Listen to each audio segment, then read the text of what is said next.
कहाँ है मेरा जहाज?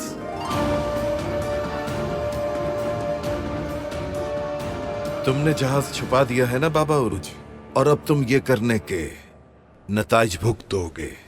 बाबा जरा पुरसुकून हो जाए, पहले उन्हें सूरत हाल तो बताने दे। बीच में मत बोले इजाबेल। उरुज यहाँ की शराइत के बारे में अच्छी तरह जानता है, और तुम इसके दिफा के लिए अपने दिमाग को जहमत नहीं दो। देखो, मैंने ममलूकों को एक जहाज दिया था, फिर यह मालूम हुआ कि हमारे उरूज ने उस पर कब्जा कर लिया और सफर पर चला गया। तो इसमें क्या बुराई है?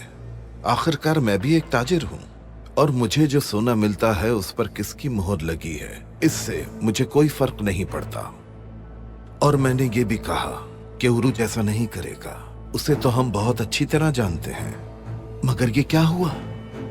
कहां चला गया जहाज? बोलो।